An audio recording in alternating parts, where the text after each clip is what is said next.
Buenas tardes, soy Blanca Yasmín. Vamos a tocar el tema del mantenimiento de los transformadores. Eh, Comenzamos hablando sobre que un transformador es un aparato que puede bajar o elevar el voltaje que entra a ya sea una residencia, a alguna propiedad o alguna empresa.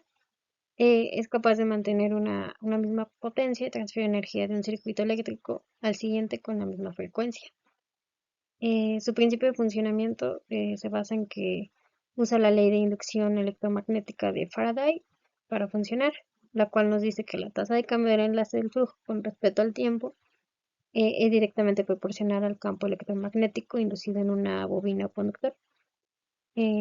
Su principio entonces sería poner una corriente alterna en el devanado primario y se crea un flujo magnético en el núcleo del transformador y por lo tanto también se crea el desvanado secundario y en consecuencia se va a producir un voltaje variable en el desvanado secundario y puede ser mayor o menor dependiendo del tipo de transformador.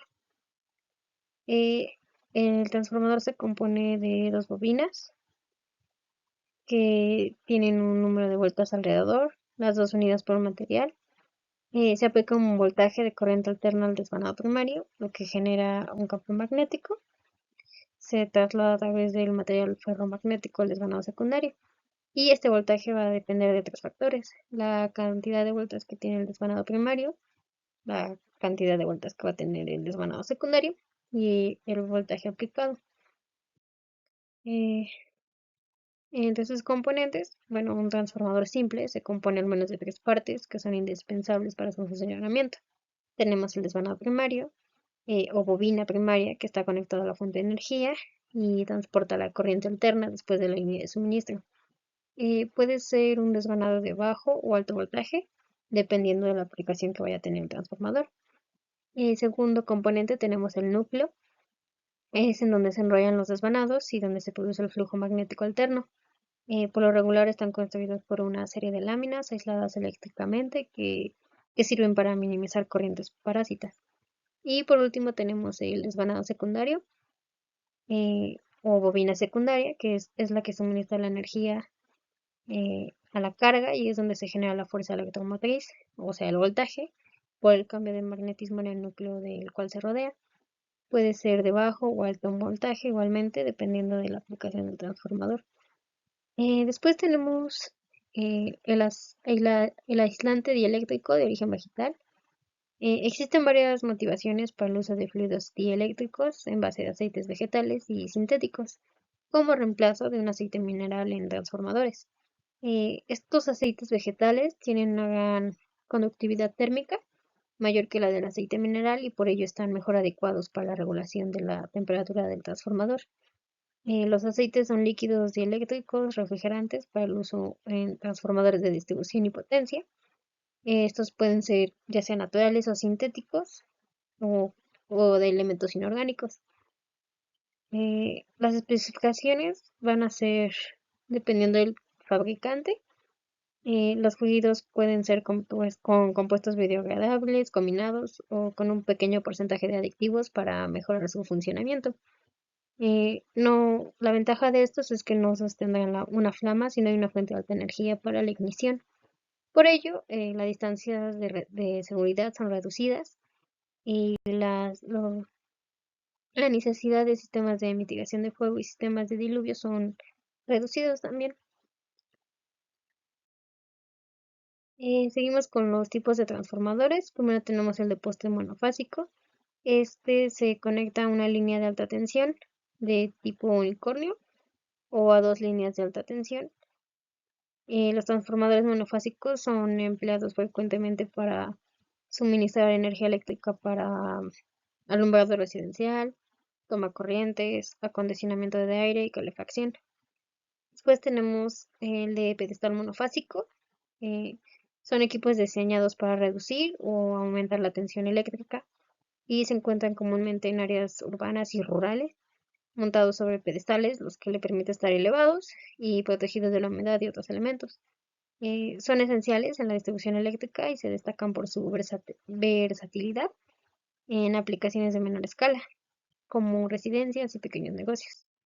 Después tenemos el pedestal trifásico, que está diseñado para operar a intemperie y está montado sobre una base típicamente de concreto. Se utiliza en redes eléctricas de difusión subterránea y tiene niveles de tensión primaria de hasta 34.500 voltios y capacidades de hasta 5.000 kilovoltios amperes. Después tenemos el pedestal eólico, que sirve para alimentar cargas monofásicas o trifásicas de distribución residencial, industrial y comercio de bajo consumo. También tenemos las subestaciones. Bueno, tenemos la primaria, que es una infraestructura que eleva la tensión generada de media a alta o muy alta para poder transportarla. Estas se suelen situar en el aire libre, al lado de centrales generadoras de electricidad, y en la tensión primaria en estos transformadores suele estar entre 3 y 35.000 kilovoltios. Las subestaciones primarias son dedicadas a la interconexión de alto voltaje y medio voltaje en un sistema eléctrico.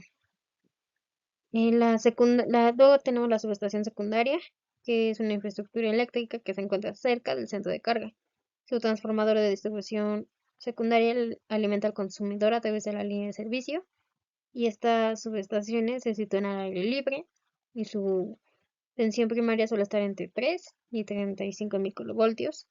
Los sistemas secundarios son esenciales para proteger, controlar y operar la planta primaria y todo el sistema de potencia. Por último, tenemos el transformador tipo subestación. Es un equipo esencial en la distribución de energía eléctrica. Algún punto clave para este tipo de transformadores es su uso, que se utilizan comúnmente en comercios o industrias y se acoplan a subestaciones eléctricas cerradas o abiertas. Y como capacidad ofrecen que van desde 750 hasta 7.500 kilovoltios con tensiones primarias que pueden alcanzar los 34.5 kilovoltios.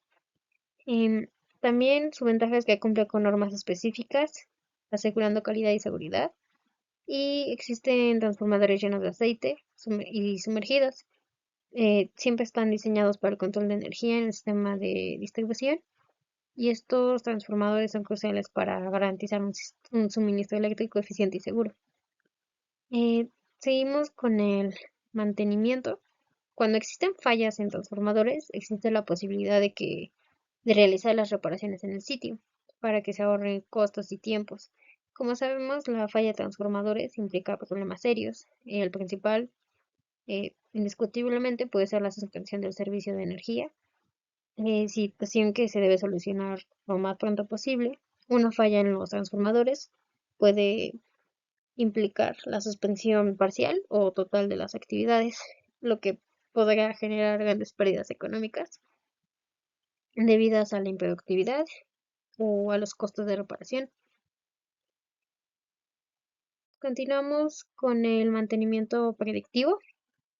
En, es una técnica que va a utilizar herramientas y técnicas de análisis de datos para detectar anomalías en el funcionamiento y posibles defectos en los equipos y procesos, de modo que puede solucionarse antes de que sobrevenga el fallo.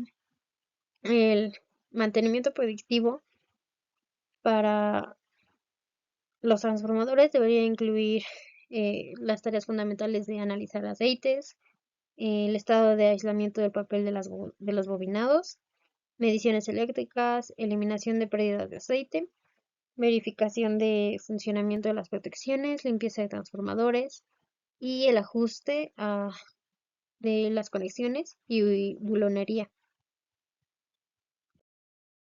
Continuamos con el mantenimiento preventivo, el cual tiene la finalidad de impedir o evitar que el equipo falle durante el periodo de su vida útil, con las mismas especificaciones del anterior. Por último, tenemos el correctivo. Este mantenimiento es el que se debe evitar a toda costa por los grandes costos que representa. Eh, Este permite operar el equipo hasta que la falla ocurra antes de su reparación o sustitución, y ocurre cuando no hay planeación y control. Este tipo de mantenimiento implica cargas de trabajo no programadas, ocasionando interrupciones del servicio. Sería todo.